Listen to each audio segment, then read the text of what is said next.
Hello wrestling fans, Todd Frizzell here again, Pro Wrestle for Life, and we are here to do a very special TNA pay-per-view preview, because live on pay-per-view this Sunday, January the 9th, 2011, TNA Wrestling will present its very first pay-per-view of the new year, Genesis. Order right now on pay-per-view to air at 8 p.m. Eastern Time, 5 p.m. Pacific this Sunday night.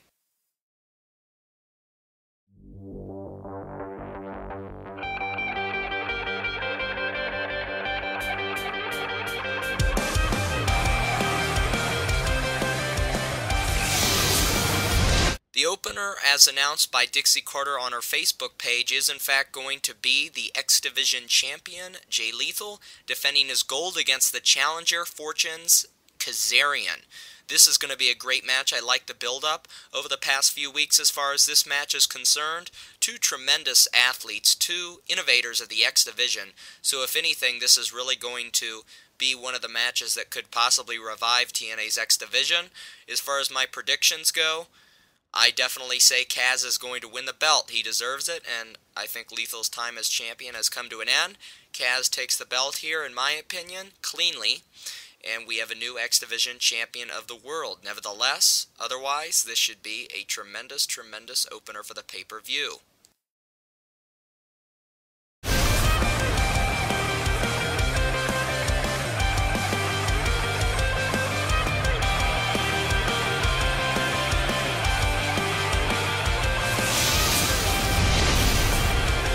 As far as these two go, we're going to have, obviously, the TNA Knockout Championship match right here.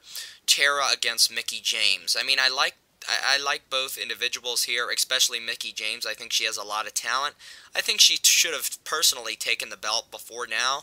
I think it's taken too long, but now's definitely her time. I don't have any doubt in my mind that the new Knockout Champion is going to be Mickie. And, as I said, this should probably be a pretty good match. I mean, it's not going to be anything out of the ordinary, but it should be a decent little match here on the pay-per-view in order to put Mickie over and give her the belt. As far as the storyline between these two, we've sort of been more focused on the feud between Sarita and Velvet, but we still had proper build-up, and this should be sufficient.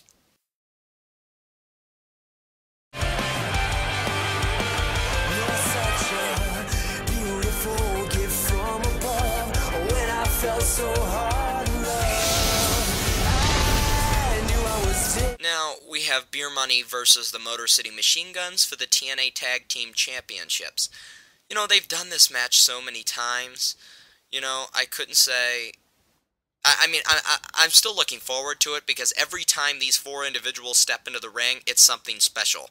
These four are so talented, every time they get in the ring, you're going to see at least a good solid 3.5-star match. So, I really like all four of these individuals. Should be a great match, a great, addition to the show.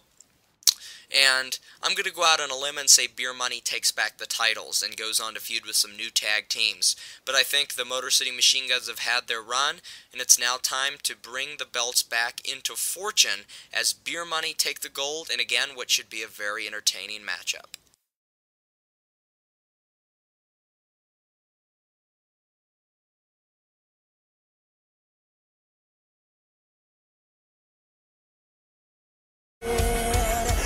because your taste of fame filled you up. Then I became just optional.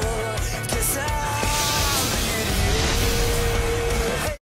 Alright, I like the storyline TNA's doing right now with Rob Van Dam. He's really trying to get his hands on Jeff Hardy, and eventually they're probably going to have that match.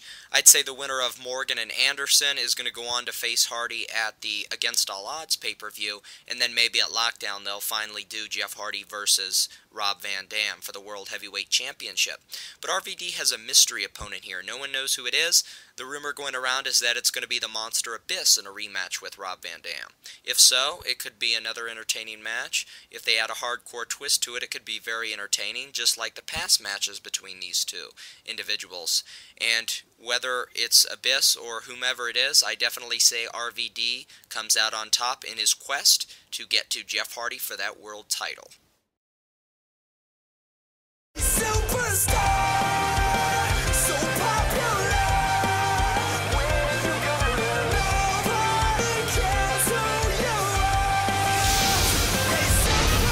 Match of the night right here.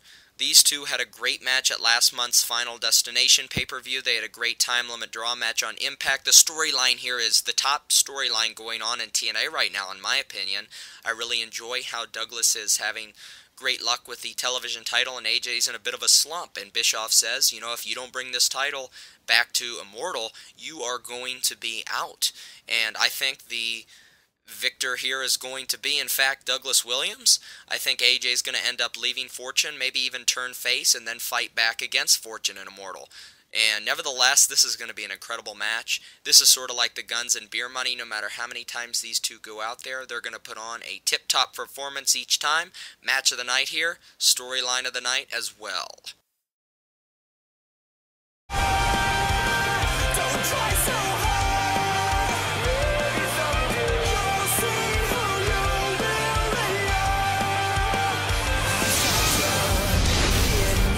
You know, I'm kind of looking forward to this, and a lot of people aren't because these are R2 veterans, but they never really had a proper feud between one another in TNA. Not really even in WWE, so I'm kind of looking forward to seeing these two. The storyline's been pretty decent. The promos have been entertaining. The backlot street fight on Impact was a good segment. And as far as the match goes, if it's just a regular wrestling match, it's not going to be very entertaining. At this point in these two careers, they can still go, but it's not going to be anything out of the ordinary. But if they do what I intend on them doing and adding some sort of hardcore twist to it, I think it could be entertaining. I say no contest. Somehow Bubba runs away from it, which prompts some sort of a hardcore match at Against All Odds. Then eventually they'll be nowhere to hide in their final match at Lockdown. So I say no contest. Ridiculous, but understand loyal is fair, and I'm okay with it, but you got swept up inside a new. Okay, here we have the Double J Double MA exhibition match. I really love the angle where Kurt Angle came out on Impact and signed the open contract saying, I'm not wrestling a match, this is an exhibition. I really enjoyed that. These two should put on a phenomenal match. You remember last year at Genesis, in my opinion, they had Match of the Year for TNA. Hopefully history can repeat itself. These two go all out. For some reason, I think this feud is going to continue because there's a lot of realism to it and animosity between the two. And I think it might wrap up at Lockdown. So I say somehow there's a faulty finish where Gunner and Murphy and Jeff Jarrett's cronies get involved and end up costing Kurt the match, and somehow Kurt will find a loophole to come back into TNA and then eventually go ahead and continue to feud with Kurt Angle. But it should be a tremendous match.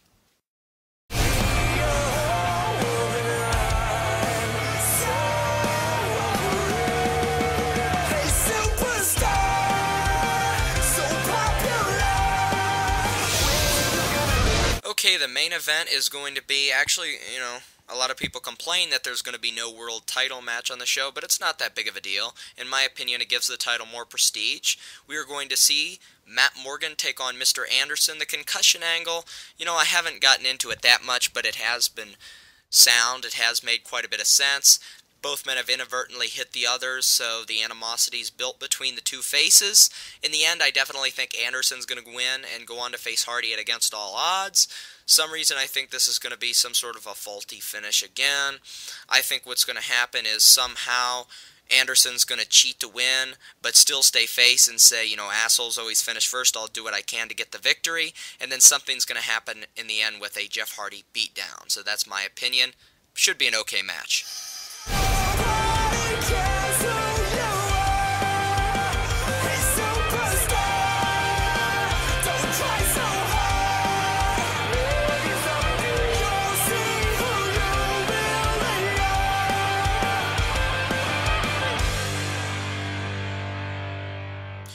You know, overall, this looks like a very solid show. I definitely encourage you all to order it. I will be ordering it for sure. Again, TNA Genesis this Sunday live on pay-per-view, 8 p.m. Eastern, 5 p.m. Pacific. Contact your local cable or satellite provider now and order this event. It should be a landmark event in TNA, the first pay-per-view of 2011.